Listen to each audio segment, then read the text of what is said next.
Puji Tuhan, selamat malam Bu Saudara. Selamat berjumpa kembali malam hari ini dalam online Discipleship Revival Total Ministry. Puji Tuhan, malam hari ini kita pulih kembali bersama-sama untuk belajar firman Tuhan. Tema yang akan kita bahas malam hari ini yaitu tentang duduk, berjalan, dan bertahan. Ya, duduk, berjalan dan bertahan. Nah, sebelum saya mulai, saudara, tentang duduk, berjalan, dan bertahan, kita tahu bahwa Allah itu begitu luar biasa ya bagi kita. Kasih-Nya, anugerah-Nya yang begitu melimpah-limpah. Penyertaan-Nya, bahkan pertolongan-Nya di dalam kehidupan kita. Nah, untuk apa sih sebenarnya Allah itu begitu perhatian dengan kita? Sebenarnya ada satu hal yang Tuhan mau lakukan dalam setiap kehidupan kita orang-orang percaya ini. Dia ingin menjadikan kita menjadi puji-pujian bagi kemuliaannya. Ya. Jadi segala aspek yang terjadi di dalam kehidupan kita ini nantinya kembali hanya untuk kemuliaan Tuhan. Jadi kalau Anda sehat, Anda berhasil, Anda ya hidupnya itu berbeda dengan dunia, lebih dibanding dengan mereka, itu sebenarnya bukan semata-mata hanya untuk kebutuhan atau kepentingan kita. Tapi untuk Tuhan tuh. Nah, jadi semuanya itu nanti orang bisa melihat, oh Tuhan itu begitu ya. Dari apa? Dari apa yang sedang kita alami, dari apa yang terjadi di dalam kehidupan kita semuanya. Amin. Nah, saudara, dari sejak semula, ternyata manusia telah jatuh ke dalam dosa dan telah terpisah dari Dia. Dipilih dalam rencana Allah untuk dibangkitkan lagi dan disatukan dengan Kristus. Lalu dijadikan pewaris kerajaan Allah dengan satu tujuan jauh ke depan, yakni menjadikan kita menjadi puji-pujian, sarana untuk sekalian makhluk memuji-muji Dia dan hendak memperlihatkan seluruh kemuliaan dan keagungannya kepada kita di hadapan segala makhluk yang lainnya. Nah, saudara, jadi sekarang kita bisa mengerti ya, hidupmu itu adalah peraga yang dipakai oleh Tuhan supaya Tuhan itu bisa dikenal oleh segala makhluk di dunia ini. Ya, melalui kehidupan kita semuanya. Nah, saudara, kita yang sudah ditebus, kita yang sudah dipulihkan oleh Tuhan, jadi sekarang Tuhan itu mau kita itu bisa memanifestasikan atau mengekspresikan Tuhan di dalam kehidupan kita. Artinya, ya, kita yang percaya akan dijadikan sebagai peragawan dan peragawati dari kekayaan kasih karunia-Nya. Nah, saudara, bicara tentang peragawan dan peragawati pasti kita familiar. Kita kenal betul ya.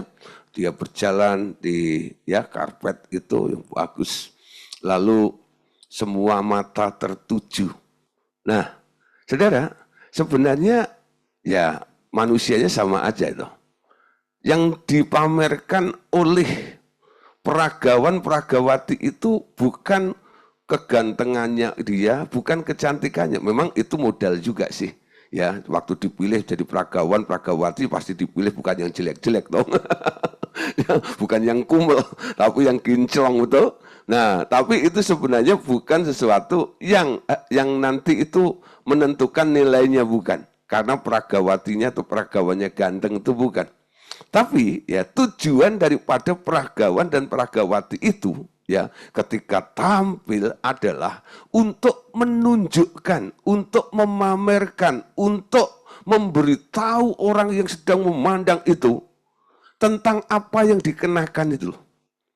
Entah itu bajunya, entah itu aksesorisnya dan sebagainya. Nah, saudara, jadi ketika kita ditebus oleh Tuhan dan sebagainya, ketika kita dilengkapi, ketika kita dimuliakan, ketika kita ini diangkat oleh Tuhan, nah, apa yang Tuhan lakukan untuk kita itu Itulah yang akan menjadi perhatian bagi banyak orang. Sehingga semua mata boleh melihat betapa besarnya Tuhan itu. Betapa dahsyatnya Tuhan itu. Betapa ajaibnya Tuhan itu. Amin. Nah, jadi bicara tentang memuji Tuhan itu bukan hanya ketika kita menyanyi. Ya, dancing my soul, my Savior God to thee. Wah, sungguh besar kau Allahku, gitu ya. Nah, kita hanya memberitahu dengan kata-kata, dengan ujian kita. Bahwa aku punya Tuhan yang besar, aku punya Tuhan yang besar. Ya. Tapi saudara, dunia butuh bukti. Kebesaran Tuhan itu seperti apa? Ya seperti yang Anda alami, betul? Seperti apa yang Anda alami saat ini. Sehingga orang boleh melihat, oh orang kalau percaya kepada Tuhan, dipelihara oleh Tuhan, itu modelnya kayak begini nih loh. Kebesaran Tuhan itu seperti itu tuh. Anugerah Tuhan itu seperti itu tuh. Nah saudara, untuk itu kita melihat satu ayat lebih dulu. Dalam Efesus pasal 1, ayat 7 sampai ayat yang ke-12. Ya. Efesus 1, ayat 7 sampai ayat 12. Yuk kita baca sama-sama ya. Sebab di dalam Dia kita beroleh penebusan oleh darahnya, yaitu pengampunan dosa, menurut kekayaan anugerahnya yang dilimpahkannya kepada kita dalam segala hikmat dan pengertian. Sebab Ia telah menyatakan rahasia kehendaknya kepada kita sesuai dengan rencana kerelaannya. Dalam bahasa Inggrisnya dipakai kata good pleasure, ya, yaitu rencana kerelaan yang dari semula telah ditetapkannya di dalam Kristus. Sebagai persiapan kegenapan waktu untuk mempersatukan di dalam Kristus sebagai kepala segala sesuatu, baik yang di surga maupun yang di bumi. Aku katakan di dalam Kristus, karena di dalam Dialah kami diberi warisan. Kita yang dari semula sudah dipilihnya sesuai dengan maksud Allah, perhatikan ya, sesuai dengan maksud Allah yang mengerjakan segala sesuatu menurut keputusan kehendaknya, supaya kami yang sebelumnya telah menaruh harapan pada Kristus boleh menjadi puji-pujian bagi kemuliaannya. Nah, saudara, jadi sekarang kita mengerti bahwa rencana Allah atau good pleasure-nya Allah itu dalam kehidupan kita, supaya kita itu bisa menampilkan kemuliaan Allah itu bisa nampak di dalam kehidupan kita semuanya. Amin. Nah, saudara, Efesus pasal 1 ayat 13 sampai 14. Ya, di dalam Dia kamu juga, karena kamu telah mendengar firman kebenaran, yaitu Injil keselamatanmu. Di dalam Dia kamu juga, ketika kamu percaya, dimeteraikan dengan Roh Kudus yang dijanjikannya itu. Roh Kudus itulah jaminan warisan kita sampai kita memperoleh penebusan yang menjadikan kita milik Allah untuk memuji kemuliaannya. Saudara, ketika kita mengundang Tuhan Yesus masuk dalam hati kita, menurut Wahyu 3:20, Yesusnya masuk ke dalam hatimu. Lalu Bapak memeteraikan Anda dengan Roh Kudus. Betul ya? Roh Kudus menjadi jaminan warisan. Tentang apa? Yang telah dipersiapkan Allah dalam kehidupan kita ini. Sesuai yang dijanjikannya itu akan tergenapi di dalam kehidupan kita. Roh Kudus akan membantu, memulihkan, serta memberikannya kepada kita semuanya. Sehingga kita bisa mewarisi dari semua apa yang dijanjikan oleh Allah untuk kita sebagai orang yang percaya untuk memuji kemuliaannya. Nah, Bapak Saudara, sekarang kita akan masuk ya, tentang duduk, berjalan, dan bertahan. Ya, nah, Saudara, yang pertama, ketika kita menjadi orang Kristen, ya, itu bukan perkara Anda lalu terjun dalam pelayanan, giat ini dan itu dan sebagainya dalam aktivitas yang dalam tanda kutip rohani seperti itu. Ya. Tapi saudara, yang dilakukan oleh Allah yang pertama adalah Anda didudukkan bersama dengan Kristus. Betul? Itu pertama kali. Diberi tempat bersama-sama, didudukkan bersama dengan Kristus. Ya, itu yang dilakukan oleh Bapa kepada setiap orang yang lahir baru percaya kepada Yesus. Didudukkan bersama dengan dia.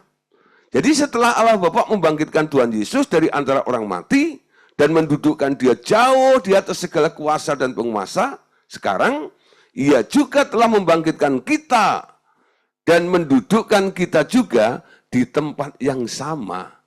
Sama seperti Yesus tadi ya, di surga. Jauh lebih tinggi dari semua kuasa dan penguasa di alam semesta ini. Ayatnya di mana? Ayatnya bisa kita baca di dalam Efesus pasal 1 ayat 19 sampai ayat yang ke-21. Efesus 1 ayat 19 sampai 21. Dan betapa hebat kuasanya bagi kita yang percaya sesuai dengan kekuatan kuasanya yang dikerjakannya dalam Kristus dengan membangkitkan dia dari antara orang mati dan mendudukkan dia di sebelah kanannya di surga. Jauh lebih tinggi dari segala pemerintah dan penguasa dan kekuasaan dan kerajaan dan tiap-tiap nama yang dapat disebut. Bukan hanya di dunia ini saja, melainkan juga di dunia yang akan datang. Ini saudara, nasibnya Tuhan Yesus ya. Dikatakan setelah Yesus itu bangkit, dengan kekuatan Bapa itu Yesusnya dikatrol. Ya, tadi dikatakan dia dibangkitkan dari antara orang mati dan didudukkan di sebelah kanannya, yaitu Allah Bapa di surga. Jadi kita tahu sekarang Tuhan Yesus di mana? Ya, Tuhan Yesus di surga ya, duduk di sebelah kanan Allah Bapa. Nanti pada waktu yang ditetapkan oleh Bapa sendiri, dia akan disuruh turun ya sampai ke awan-awan menjemput kekasih-kekasihnya, yaitu gereja, itu yang dinamakan rapture atau pengangkatan. Ya, nah dia turun dari sana. Pak, tapi kenapa orang sering bilang Tuhan Yesus di dalam hati? Betul ya, ketika Anda undang masuk ke dalam hatimu, Roh Kristus sekarang ada di dalam hatimu. Bedakan, Paulus itu kan memakai dua istilah ya. Kalau membaca tulisan Paulus itu kadang-kadang Anda sedikit bingung. Karena Paulus itu kadang-kadang menyebutnya Yesus Kristus dan Kristus Yesus. Apa perbedaannya? Ya ada bedanya. Ya. Apa bedanya Yesus Kristus dan Kristus Yesus? Yesus Kristus itu adalah person, pribadinya Tuhan Yesus. Yang sekarang duduk di sebelah kanan Allah Bapa. Yang dulu pernah turun ke bumi, menjadi manusia, untuk menebus manusia, mati di kayu salib, lalu dibangkitkan oleh Bapaknya, lalu didudukkan di sebelah kanan Allah Bapa. Itu namanya Yesus Kristus. Nanti dia yang akan turun untuk menjemput gerejanya. Lalu apa itu Kristus Yesus? Itu adalah Roh Kristus yang ada di dalam setiap orang-orang yang percaya. Ya, nah, saya memberikan istilah adalah Yesusku. Karena apa? Ketika dia masuk ke dalam setiap orang yang percaya, secara pribadi, Yesus itu dimiliki oleh pribadi yang dimasukinya. Kalau masuk ke dalam diri saya sebut ini adalah Yesusku. Walaupun saya pendeta ya, di sini ada juga Pak Pendeta Simanung Kalit. Ini kan sama-sama pendeta. Ya, kalau sesama biskota dilarang saling mendahului. Nah, ini sesama pendeta itu ya. Tapi Yesus yang masuk dalam hati saya bukan Yesusnya Pak Pendeta Simanung Kalit. Yesus yang masuk ke dalam hatinya Pak Pendeta Simanung Kalit itu Yesusnya sendiri. Karena apa? Hal mengundang Yesus itu bukan rombongan, betul? Itu personal. Pribadi lepas pribadi. Jadi Yesus masuk ke dalam hati setiap orang itu sifatnya personal, sifatnya pribadi. Jadi Yesusku tidak berdampak untuk Pak Simanungkalit. Apa ya yang diundang oleh Pak Simanungkalit ya Yesusnya itu ya bagian dia sendiri. Itulah makanya saya beri istilah Yesusku. Yang di sana Yesus Kristus itu saya kasih istilah Yesusnya. Yesusnya itu maksudnya miliknya Bapa, betul? Karena dikatrol oleh Bapa, didudukkan di sebelah kanan Allah Bapa. Nah, miliknya Bapa itu sifatnya bukan personal. Dialah ya sebagai Allah segala bangsa, Allah segala makhluk. Menjadi Tuhan atas segala bangsa. Setiap lutut bertelut, setiap lidah mengaku Yesus adalah Tuhan. Punyanya banyak orang yang ada di sana. Tangkap ya? Bisa membedakannya sekarang. Nah, Yesus Kristus sekarang ada duduk di sebelah kanan Allah Bapa. Itu tempat yang luar biasa. Dikatakan tadi, jauh lebih tinggi dari semua tempat yang bisa Anda sebut. Tempat yang luar biasa. Tempat istimewa. Duduk di sebelah kanan Allah Bapa. Nah, ketika Anda percaya kepada Tuhan Yesus, Efesus 2 ayat 6 sampai ke 7 dikatakan begini. Dan di dalam Kristus Yesus, Ia telah membangkitkan kita juga, betul? Tadi Yesus dibangkitkan, sekarang kita yang percaya kepada Yesus, kita juga dibangkitkan di dalam Kristus. Dan memberikan tempat bersama-sama dengan Dia di surga. Amin. Supaya pada masa yang akan datang, Ia menunjukkan kepada kita kekayaan anugerahnya yang melimpah-limpah sesuai dengan kebaikannya terhadap kita dalam Kristus Yesus. Nah, saudara, Yesus duduk di sebelah kanan Allah Bapa di surga. Ketika Anda percaya, dibangkitkan bersama dengan Yesus, Anda punya nasib yang sama kayak Yesus. Duduk di surga juga, amin, diberi tempat di sebelah kanan di surga. Itu yang disebut didudukkan, diberi posisi, diberi tempat. Nah, sekarang bicara tentang duduk. Ya. Apa artinya? Diberi tempat bersama Dia di surga itu apa? Saudara, arti daripada diberi tempat bersama-sama Dia di surga atau duduk bersama-sama dengan Dia di surga, bisa kita lihat dari perjalanan hidup kekristenan. Ternyata perjalanan hidup kekristenan seseorang itu bukan dimulai dengan apa yang harus kuperbuat, tetapi kepada apa yang Dia telah perbuat. Amin. Nah, saudara, jadi kita bisa selamat, bisa menikmati kehidupan bersama dengan Tuhan, itu namanya grace. Namanya anugerah. Anugerah itu adalah sesuatu yang Tuhan perbuat untuk kita semuanya. Perjalanan kekristenan dimulai bukan dengan apa yang bisa kita buat. Anda nggak bisa selamat dengan apa yang Anda lakukan atau perbuatan Anda. Tapi Anda bisa selamat karena Anda diselamatkan. Karena perbuatan Tuhan atas hidup kita, betul? Nah, saudara, jadi didudukkan oleh Tuhan, bersama dengan Tuhan, itu artinya Anda mendapatkan anugerah yang daripada Tuhan. Ya, anugerah yang daripada Tuhan. Anugerah itu sebenarnya adalah sesuatu yang diberikan oleh Allah. Walaupun terkadang kita merasa nggak layak sekalipun, dan diberikan dengan cuma-cuma. Betul? Asal Anda merespon. Anda mau saja. Anda membuka hati. Ya. Nah, disitulah anugerahnya akan diberikan kepada semua yang mau percaya kepada Tuhan. Di sini kita ditempatkan pada posisi di mana kita mulai dengan menikmati apa yang telah Dia kerjakan bagi kita. Bukan ditempatkan pada posisi di mana kita berusaha mencapai hal-hal yang dijanjikan dengan kekuatan kita sendiri.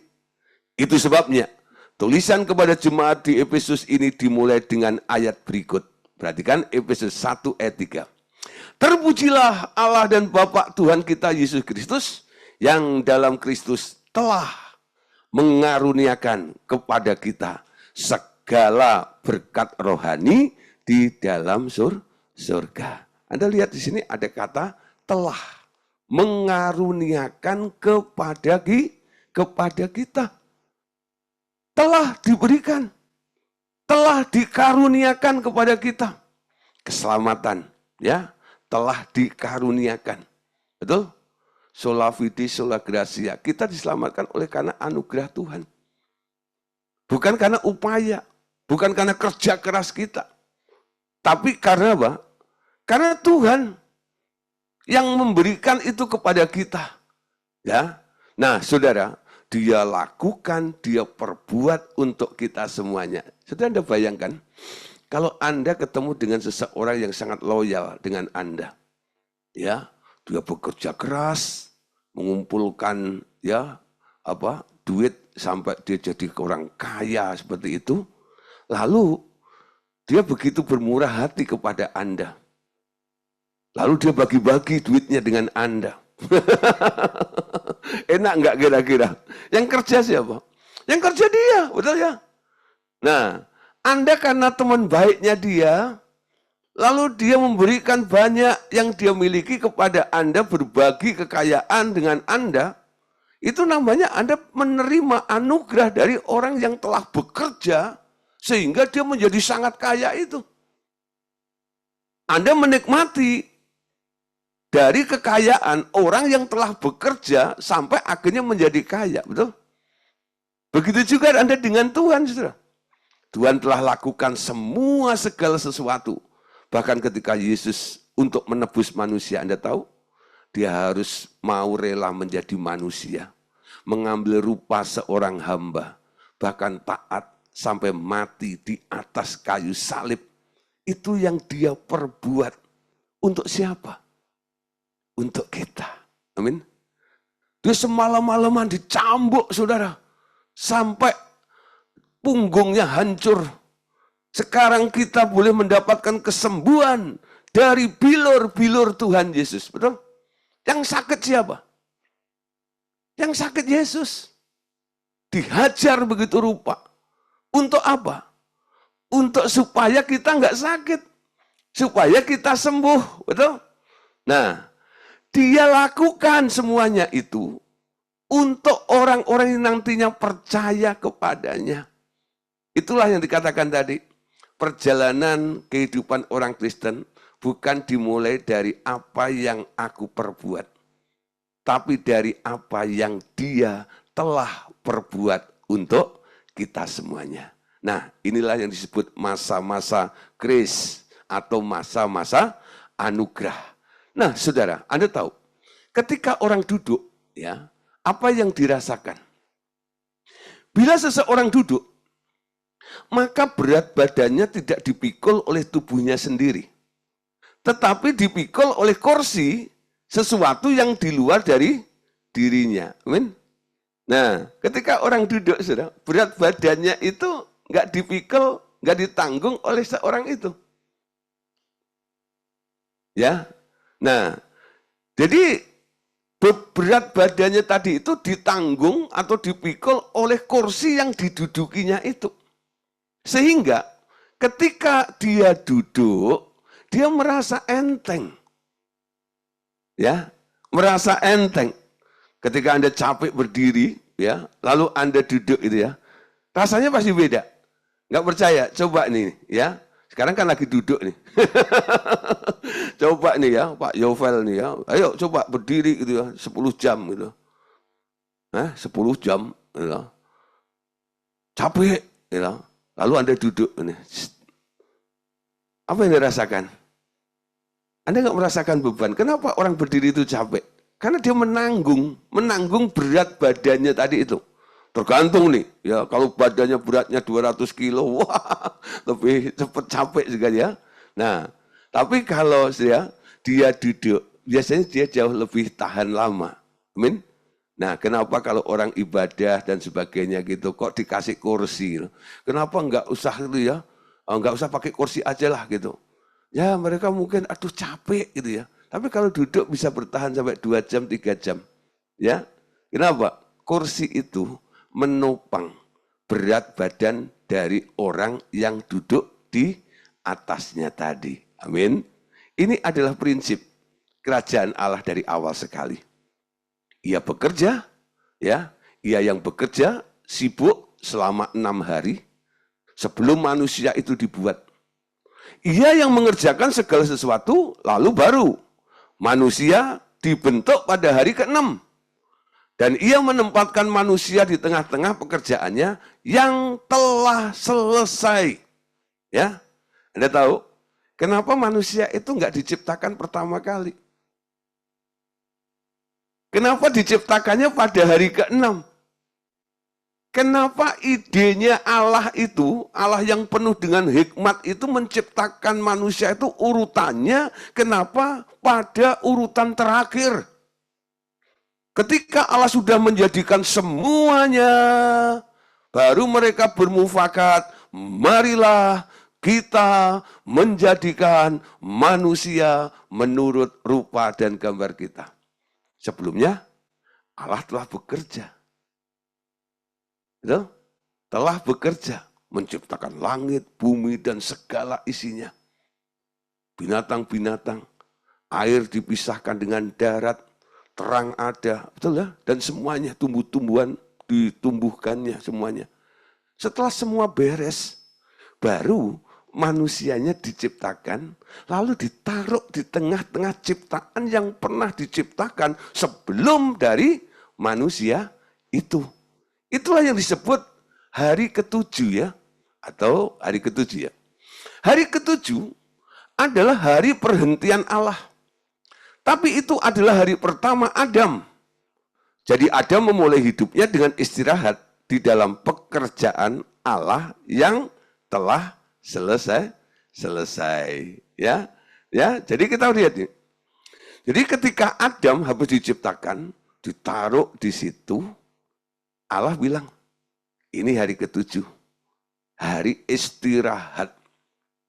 Hari istirahatnya Allah itu adalah hari pertamanya Adam boleh menjalani kehidupan pada saat itu. Dia hidup, dia ada di dalam apa yang telah disediakan, dipersiapkan oleh Allah. Amin. Lalu Tuhan bilang sama Adam, Adam, ya, kuasailah semuanya itu. Jadi yang diambil, yang dimiliki, yang diterima oleh Adam itu bukan apa yang Adam ciptakan. Atau apa yang Adam upayakan, betul? Dia nggak perlu bikin langit, dia nggak perlu bikin matahari, dia nggak perlu memisahkan darat dan air, betul? Beda dengan kita nih, kalau masuk lahan gitu ya, lalu Anda mau bikin rumah di situ, waduh, Anda masih sibuk dulu kan, mempersiapkan ini dan itu dan sebagainya. Baru ya, Anda bikin rumah dari situ. Tapi sebelumnya sudah, Anda mulai bersih-bersihin dan sebagainya. Supaya apa? Wah, tempat yang akan kupakai ini bisa nyaman, aman, dan sebagainya. Tapi Anda lihat di sini, Allah kita luar biasa. Dan ini merupakan satu prinsip yang harus kita ketahui bersama-sama. Bahwa Allah telah mempersiapkan segala sesuatu untuk manusia. Ya. Jadi ketika Allah menciptakan langit, menciptakan bumi, binatang-binatang, menumbuhkan tumbuh-tumbuhan dan sebagainya. Untuk siapa sih? Untuk Adam. Betul? Yang menikmati bukan Allah loh. Yang menikmati siapa? Yang menikmati Adam. Jadi sebelum Adamnya dibuat, semua sudah dipersiapkan. Semua sudah disediakan. Ketika Adam hidup, memulai hari barunya, hari pertama dia ada di situ, dia melihat Sudah komplit, sudah ada semuanya. Dia tinggal apa? Merawat. Dia tinggal menikmati semuanya. Tuhan bilang, semua pohon yang di dalam taman ini boleh kamu makan. Anda sekarang kalau mau makan, gitu, buah mangga ini coba. Sekarang sudah gampang bisa beli di pasar. Coba sudah zaman dulu. Anda harus tanam dulu. Tanam mangga, nunggu sampai pohon itu besar, berbuah, Anda baru bisa makan mangga, betul? Adam nggak perlu menanam dulu, enggak. Itu sudah ada sebelum Adamnya ada. Nah, itu arti didudukkan. Semua kebutuhanmu, semua bebanmu ditanggung oleh Allah. Amin. Ditanggung oleh Allah. Ya. Hidup dalam perhentian Allah hari ke-7 itu. Kejadian 2 ayat yang ketiga. Lalu Allah memberkati hari ke-7 itu dan mengkuduskannya. Karena pada hari itulah ia berhenti dari segala pekerjaan penciptaan yang telah dibuatnya itu. Nah, itulah yang disebut Sabat bagi Tuhan. Amin. Ibrani 4 ayat 9 sampai 11. Jadi masih tersedia suatu hari perhentian hari ke-7 bagi umat Allah. Sebab siapa saja yang telah masuk ke dalam tempat perhentiannya, ia sendiri telah berhenti dari segala pekerjaannya. Sama seperti Allah berhenti dari pekerjaannya. Karena itu, baiklah kita berusaha masuk ke dalam perhentian itu, supaya jangan seorang pun jatuh karena mengikuti contoh ketidaktaatan yang sama. Nah, saudara, Tuhan menyediakan satu hari yang disebut hari ke-7, hari perhentian. Dan Tuhan menguduskan hari itu. Dalam 10 hukum Allah, itu juga dicatat. Ketika diberikan kepada bangsa Israel, hormatilah dan kuduskanlah hari Sabat. Untuk apa saudara Sabat itu? Sabat adalah hari perhentian. Tujuannya supaya manusia atau binatang, makhluk apapun, mereka boleh melepaskan lelah mereka. Sehingga kekuatannya boleh dipulihkan kembali. Dan hari Sabat itu harus dikuduskan, harus dikhususkan, harus dipelihara. Sampai hari ini, saudara, kita harusnya juga bisa secara roh, Anda juga harus bisa masuk dalam situasi Sabat ini. Dengan pengertian prinsip yang Tuhan telah berikan kepada kita pada malam hari ini. Sekarang kita mengerti. Jadi kita ini didudukkan. Posisimu itu didudukkan. Ditopang oleh Allah. Dia menjadi penyedia di dalam kehidupan Anda. Apapun yang Anda butuhkan, Tuhan tahu. Betul? Nah, banyak orang itu kan jadi rakus. Nggak puas dengan pemeliharaan Allah. Sehingga berusaha untuk mendapatkannya dengan berusaha sendiri. Berusaha sendiri. Nah, ketika Anda berusaha dengan kekuatanmu sendiri, Anda keluar dari posisi didudukkan ini. Anda nggak sedang duduk, Anda sedang berdiri atau sedang melakukan aktivitas dan akhirnya Anda mengalami capek dalam hidup Anda. Amin.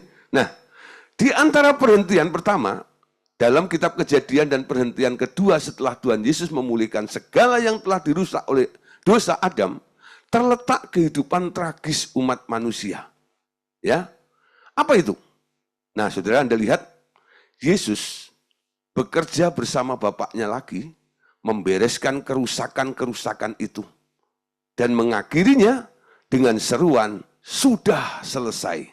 Anda bisa melihat dalam Yohanes 19 ayat 30 di kayu salib, Yesus berkata, wes rampung, sudah selesai, it's finished. Betul? Nah, hidup kekristenan dimulai dengan penemuan akan apa-apa yang telah selesai dibuat oleh Allah baginya. Ya. Nah, saudara, Kalau Anda lihat saudara, ya, jadi apa yang dilakukan oleh Tuhan. Karena kerusakan manusia setelah Adam jatuh dalam dosa. Anda tahu, setelah Adam jatuh dalam dosa, manusia dihalau keluar dari taman Eden itu. Yang dijumpai apa? Bukan taman yang sudah siap untuk dinikmati. Tapi yang dijumpai adalah semak belukar, onak duri, tanah yang tandus. Sehingga manusia harus berpeluh. Dalam kutuknya, ya ketika Allah mengutuk ular, Adam dan manusia itu, kepada manusia Allah berkata begini, karena engkau mendengarkan perkataan istrimu, maka terkutuklah tanah. Dengan peluhmu, dengan usahamu, dengan upayamu, engkau akan mencari rezekimu. Jadi sebelumnya, manusia itu nggak perlu bekerja. Betul? Untuk mendapatkan apa yang dibutuhkan. Semua sudah disediakan oleh Allah. Tapi ketika manusia telah jatuh dalam dosa dan dihalau keluar dari Taman Eden itu, sekarang situasinya berubah. Semua harus diusahakan. Semua harus dikerjakan. Karena tanahnya sudah terkutuk. Tanah yang diberkati sama tanah yang dikutuk itu berbeda, saudara, kondisinya. Tanah yang diberkati itu akan menumbuhkan tumbuhan itu dengan sendirinya karena Allah yang bekerja. Tapi tanah yang terkutuk, tanahnya jadi males. Sehingga Pak Tani sekarang dengan kekuatan fisiknya, dia harus mencangkul tanah itu, betul? Ketika dia cangkul yang dalam. Gitu. Menanam jagung di kebun kita, gitu. Nanam jagung kok dicangkul, ya? Enggak ya? Itu lagu sedikit menyesatkan. Nanam jagung enggak ada yang dicangkul. Nanam jagung cukup dilubangin begitu, taruh di sana. Nah, tapi sudah Anda lihat ya, Pak Tani yang menanam padi itu, sekarang sudah enak ya, pakai traktor, segala macam. Dulu enggak, pakai cangkul. Sampai keringatnya begitu banyak. Setiap hari itu keringat di punggung itu kalau diperes mungkin 1 ember. Gitu ya. Wah, gitu ya. Dengan peluhmu, dengan keringatmu, dengan usahamu, engkau akan mencari rezekimu. Karena apa? Tanahnya jadi males. Tanahnya jadi terkutuk. Gak mengeluarkan hasil dengan sendirinya. Harus diupayakan. Artinya apa? Posisi duduknya bergeser. Dosa membuat manusia keluar dari anugerah Allah. Sehingga pemeliharaan Allah nggak terjadi atas orang itu. Sekarang harus menggunakan upaya kekuatannya sendiri. Nah, di sini kondisinya seperti itu. Itu yang disebut masa tragis manusia. Akhirnya, saudara, Bapak bekerja sama dengan Tuhan Yesus. Bapak menyuruh anaknya untuk menebus kutuk itu. Dengan cara apa? Yesusnya mengerjakan kembali 33,5 tahun. Dia ada di muka bumi ini. Puncaknya di kayu salib. Dia bilang, wis rampung. Sudah selesai. It's finished. Apa itu? Semua yang dibutuhkan oleh orang-orang percaya. Sekarang sudah dikerjakan kembali oleh Tuhan Yesus. Ya. Nah, kita sebagai orang percaya sekarang harusnya sekarang kita hidup seperti Adam ketika hari pertama dia hidup di hari ke-7 hari perhentian Allah itu. Menikmati apa yang sudah dikerjakan oleh Tuhan Yesus itu. Amin. Itu yang disebut iman di dalam anugerah. Iman di dalam anugerah. Sakit disembuhkan, lemah dikuatkan, betul? Miskin diperkaya. Paulus kan bilang, dia yang kaya rela menjadi miskin supaya kamu yang miskin menjadi kaya oleh karena kemiskinannya. Betul? Dia lakukan supaya nasibmu berubah. Supaya kebutuhanmu ke cover. Terpenuhi semuanya. Di dalam Yesus. Lukas pasal 14. Ayat 16 sampai ayat ke-17. Tapi Yesus berkata kepadanya, ada seorang mengadakan perjamuan besar dan mengundang banyak orang.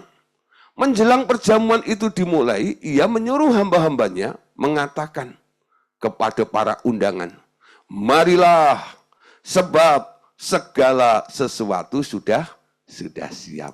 Amin. Nah, saudara, sekarang kita mulai mengerti, kita tahu bahwa pekerjaannya yang telah selesai dari sejak semula. Pengalaman hidup kekristenan dimulai dengan mempercayai dahulu apa yang telah Tuhan lakukan. Kedua, baru menerima apa yang telah dikerjakan oleh Tuhan. Bukan dengan memulai berusaha melakukan sesuatu usaha, baru memperoleh hasil. Percayai apa yang telah Tuhan perbuat untuk kita. Lalu terima apa yang sudah Tuhan perbuat untuk kita.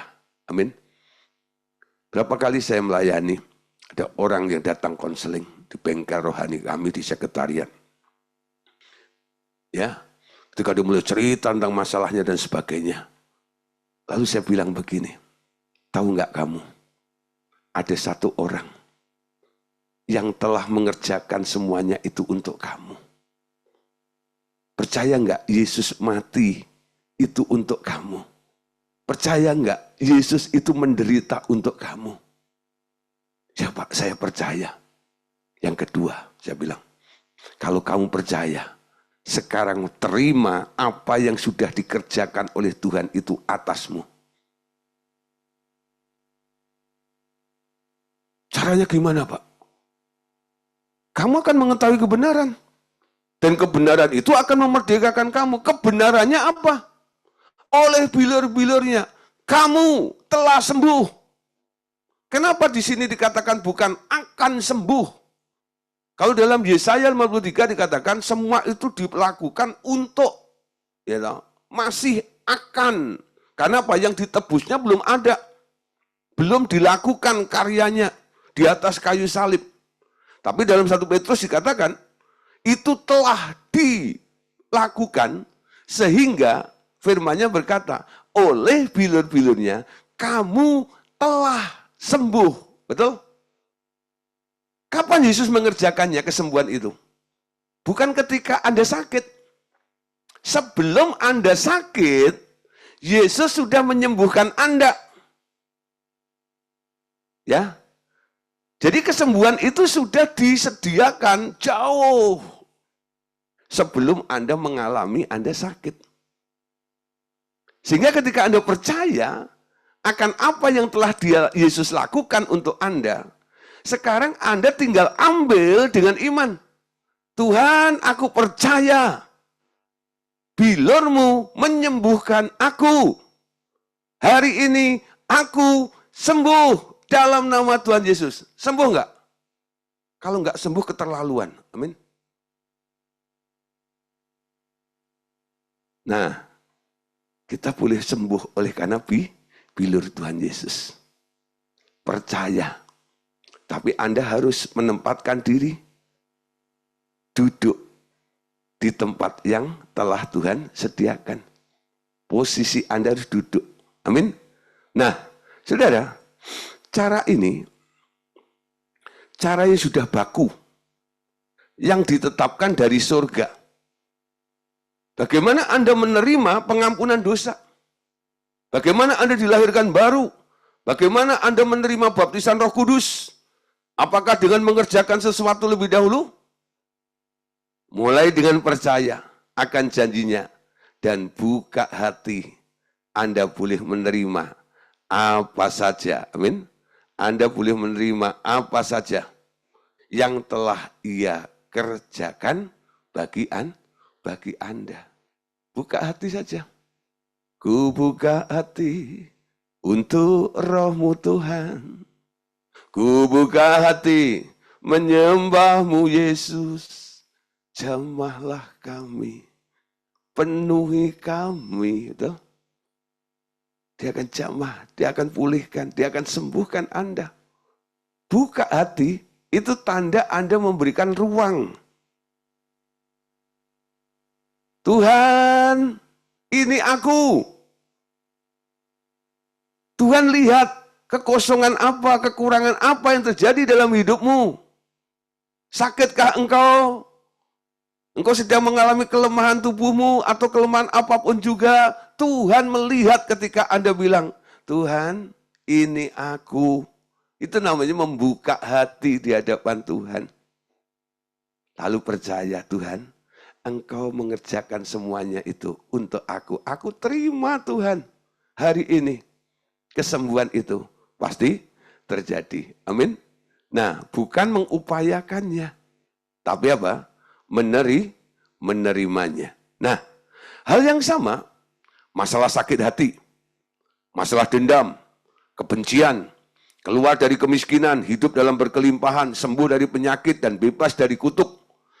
Ia tidak membebaskan Anda dari masalah itu satu persatu, tetapi mencabut akar-akar masalah karena perkara itu sumber dari satu hal yang telah selesai.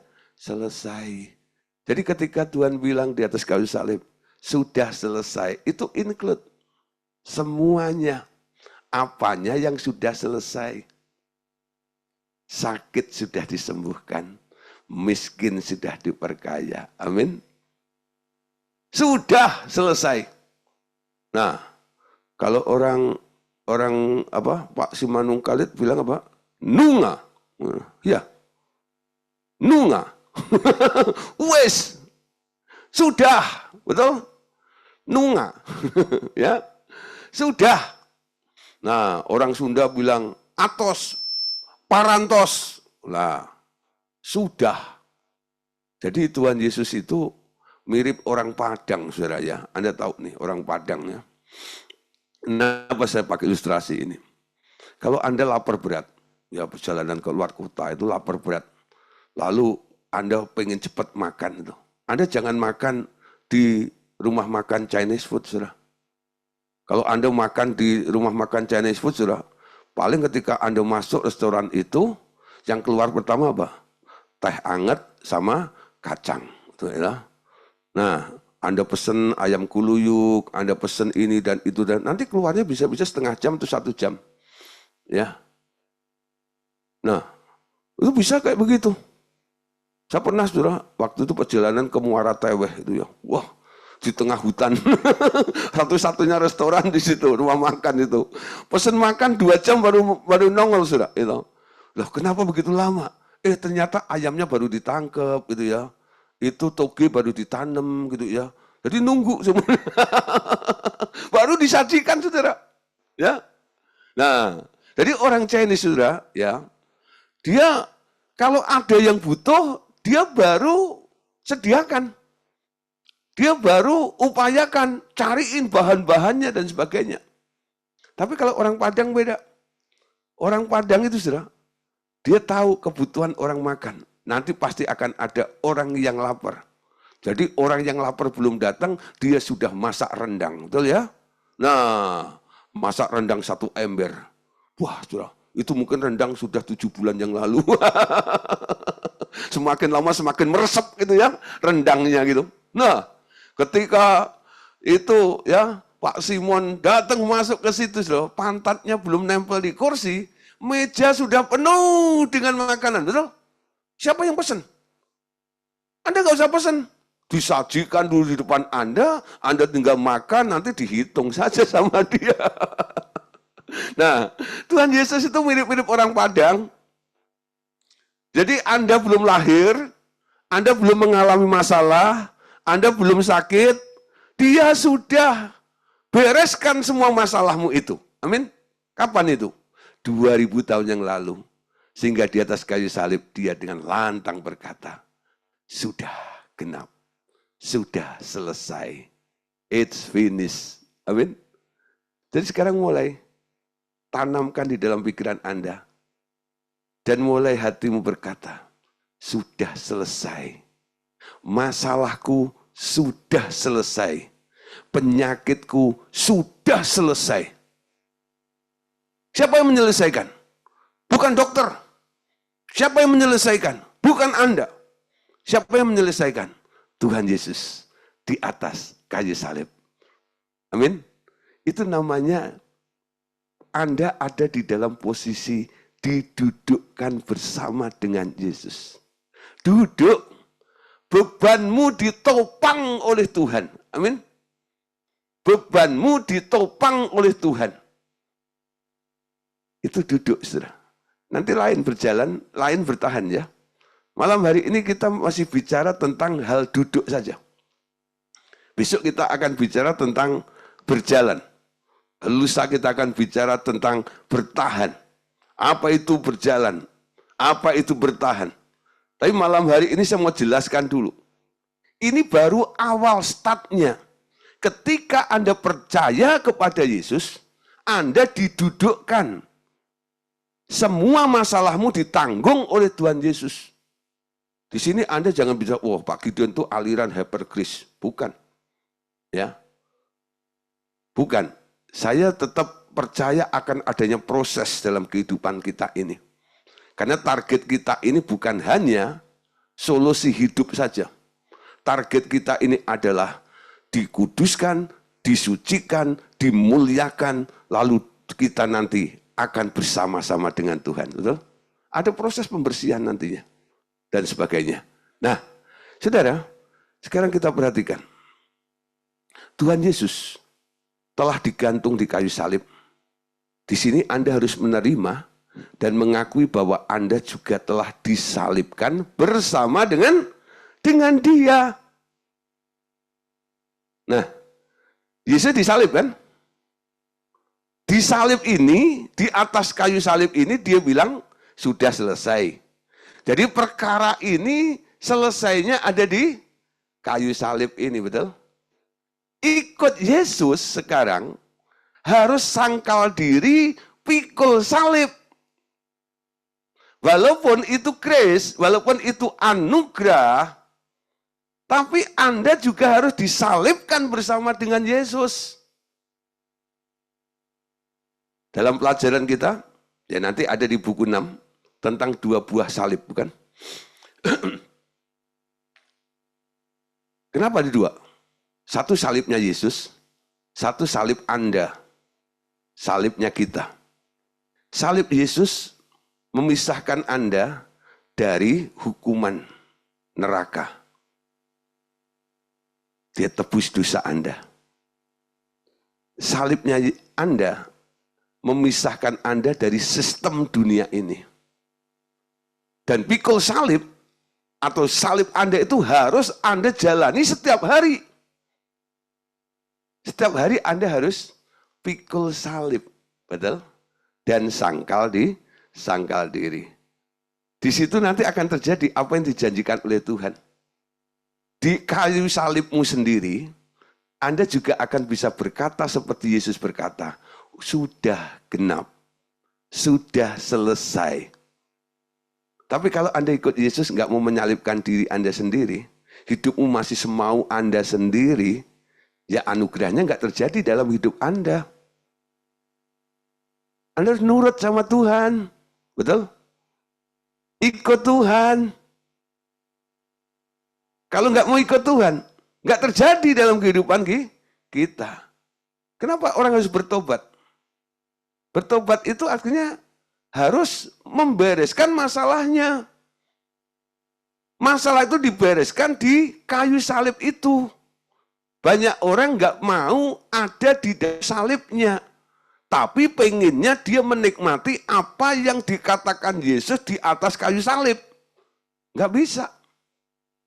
Ya, nah sekarang ada Roh Kudus di dalam diri kita.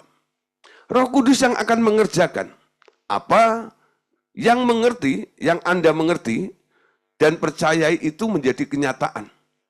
Mulai dengan duduk bersama Tuhan Yesus dan menikmati pekerjaannya, maka Allah Bapa akan mengerjakan itu melalui Roh Kudus-Nya di dalam Dia.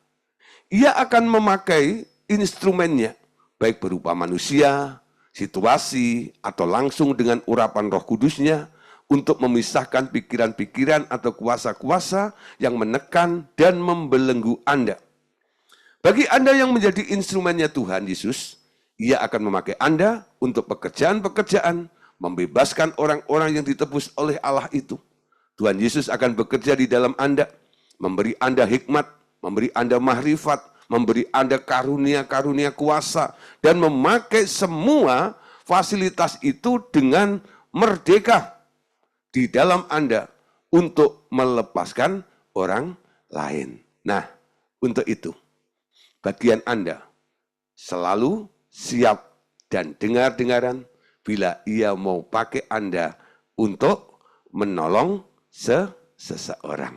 Ya, nah saudara, kadang-kadang Tuhan itu kekurangan tangan di muka bumi ini. Karena banyak orang-orang yang mau dipakai untuk sarana instrumennya Allah ini nggak siap untuk melakukannya. Ya, Tuhan sedang mencari orang-orang untuk menjadi perpanjangan tangan Allah itu. Sehingga banyak orang nanti akan didudukkan bersama dengan Tuhan. Posisi duduk mendapat kemerdekaan bersama dengan Tuhan melalui pelayanan pekerjaan yang kita lakukan itu. Saudara, kalau saya melihat sekitar kita ini, namanya orang masalah itu banyak sekali. Ya, betul. Ya, saya ketemu orang gitu ngobrol ini dan itu gitu. Yang diomongin apa? Beratnya hidup ini, masalah yang mereka hadapi. Tapi anehnya ketika diajak untuk duduk, mereka nggak mau. Maunya cuman, Pak tolong doain. Doain. Ya, senangnya cuman didoain. Ya, saudara, saya sebelum mendoakan orang, saya buka dulu pikirannya. Supaya orang itu nggak bergantung kepada saya. Supaya orang itu ketemu Tuhan. Lalu bergantung sama Tuhan. Saya dudukkan dia di tempat yang disediakan oleh Tuhan. Sehingga boleh menikmati anugerah dan pemeliharaan Tuhan ada di situ. Memang pelayanan seperti ini, saudara, kadang-kadang kan banyak ya maaf ya, hamba-hamba Tuhan kadang-kadang untuk popularitas, untuk supaya terkenal, untuk supaya banyak pengikutnya, gini ya, harus bergantung dengan saya. Enggak, saudara. Ya. Bukan follow me, follow up, follow him. Betul? Ajak ikut Tuhan. Ajak ketemu Tuhan. Tapi nanti kalau sudah ketemu Tuhan kan nggak cari kita, Pak. Ya nggak apa-apa. Ada orang lain lagi yang akan kita layani. Jangan sampai hari ini, sampai nanti 10 tahun, 15, 40, 50 tahun ngelayanin orang itu terus gitu. Nah, saudara, Anda paling tidak ya, saya itu bisa target orang-orang yang kami layani itu paling tidak ketemu dengan saya setahun 2 tahun. Habis itu dia sudah bertumbuh. Itu targetnya. Ya. Saya suka orang-orang kumpul dengan saya. Datang, dengerin saya khotbah, saya pengajaran dan sebagainya. Suka. Tapi saya lebih suka lagi kalau melihat mereka bertumbuh dan mereka berbuah. Tahu-tahu mereka sudah menjadi hamba Tuhan, melayani dan sebagainya. Betul? Ya.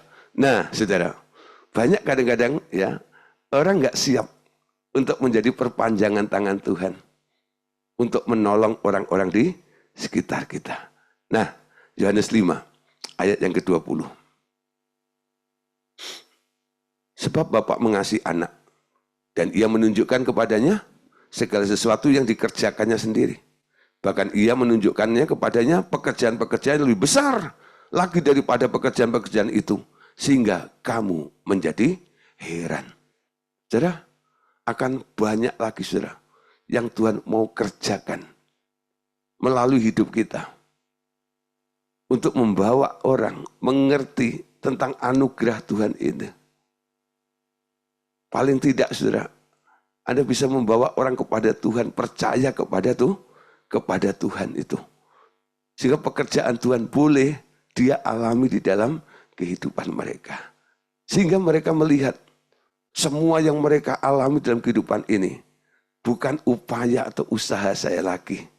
Filipi 2:13, Paulus katakan begini, karena Allah lah yang mengerjakan di dalam kamu, baik kemauan maupun pekerjaan menurut kerelaannya. Semua karena Tuhan. Amin.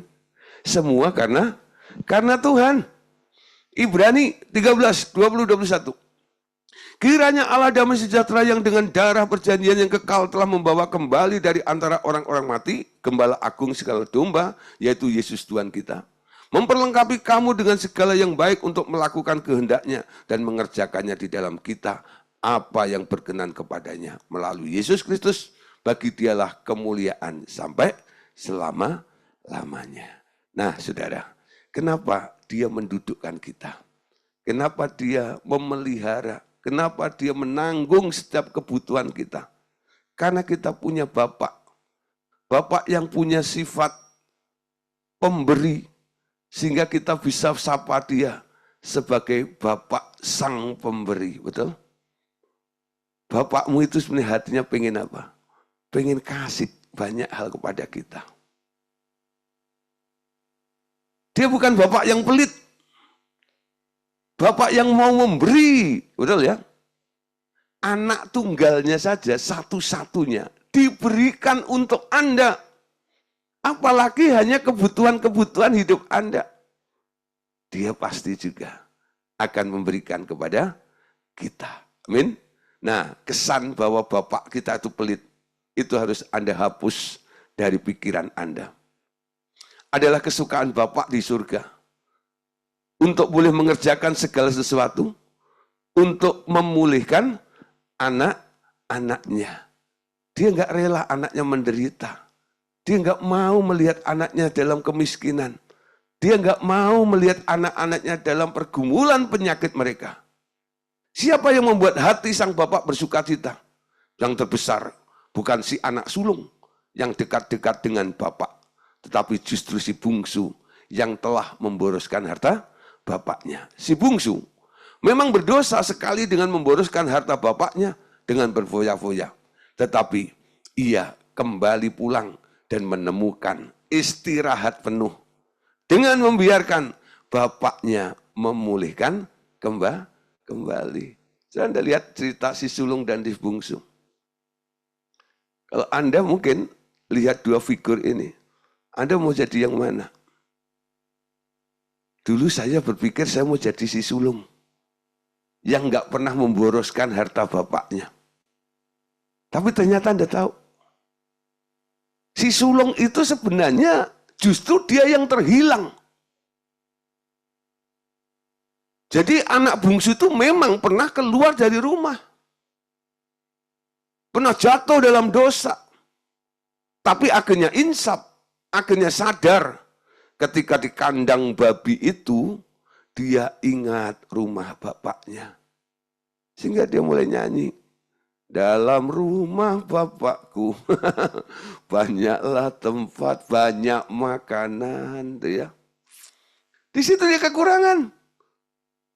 Dia punya niat, etikat untuk pulang ke rumah bapaknya. Akhirnya dia jalan. Di tengah jalan terus, aku pulang. You know? Tapi pakai baju gombel. You know?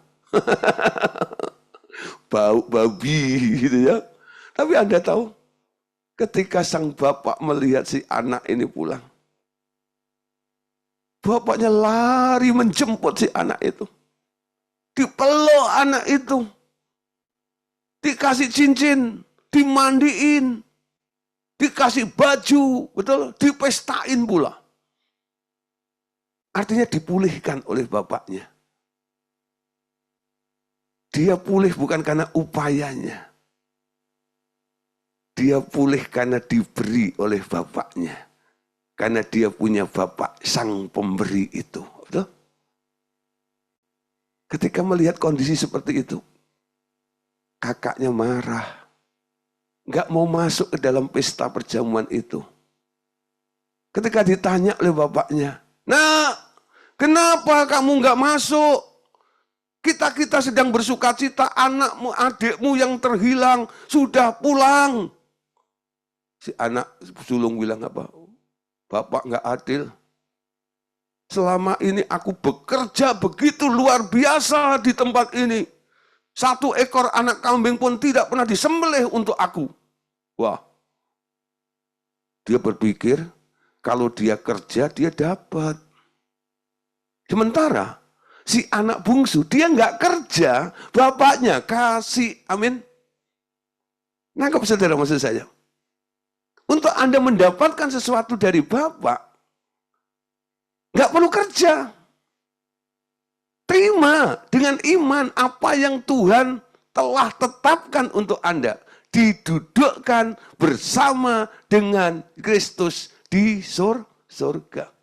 Didudukkan, ditopang. Bapakmu pengen kamu baik.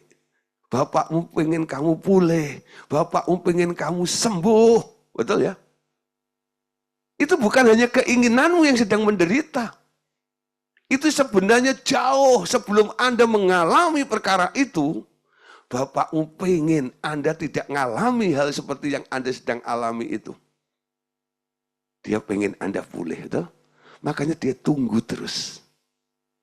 Tiap hari Bapak itu nunggu si anak itu pulang. Apapun keadaannya, aku harus pulihkan dia. Apapun keadaannya, aku harus terima dia. Amin. Itulah saudara, gambaran anak bungsu dan anak sulung.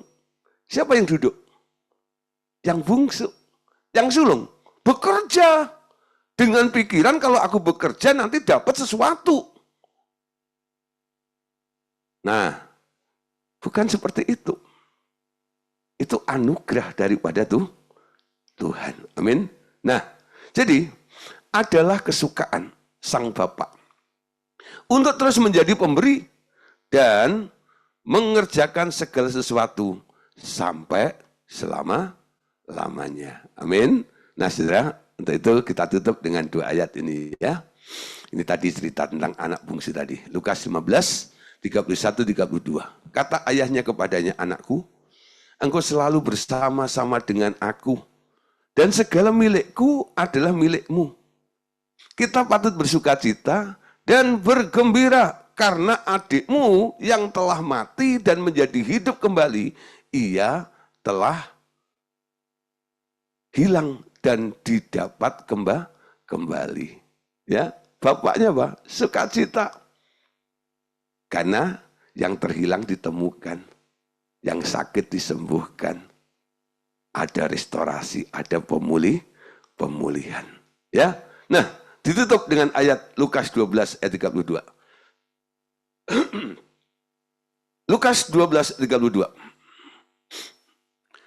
"Jangan takut, hei kamu kawanan kecil, karena Bapakmu berkenan, ya. Bapakmu berkenan memberikan kamu kerajaan itu, ya. Father's good pleasure, ya, to give you the kingdoms." Nah, saudara, Bapakmu berkenan memberikan semuanya itu. Itu hatinya Bapak. Siapa yang masih suka mikir, Bapak berkenan enggak ya sembuhin saya? Bapak berkenan enggak ya pulihkan keadaan saya? Siapa yang masih berpikir seperti itu? Berarti Anda enggak sedang duduk di situ. Posisi duduk membuat Anda bisa berpikir, Bapakku berkenan untuk aku sembuh. Bapakku berkenan untuk memulihkan keadaanku. Lihat hati Bapak, saudara. Amin. Nah, malam hari ini kita sampai di sini dulu. Kita bicara tentang duduk. Amin. Besok kita akan bicara tentang berjalan, ya, dan bertahan. Apa artinya berjalan? Setelah didudukkan, setelah menerima anugerah, setelah dicukupi semua apa yang menjadi kebutuhan kita, lalu dia mau ajak Anda jalan. Ya, ini perkara yang berbeda. Tuhan Yesus memberkati kita semuanya. God bless you. Amin. Oke, saudara.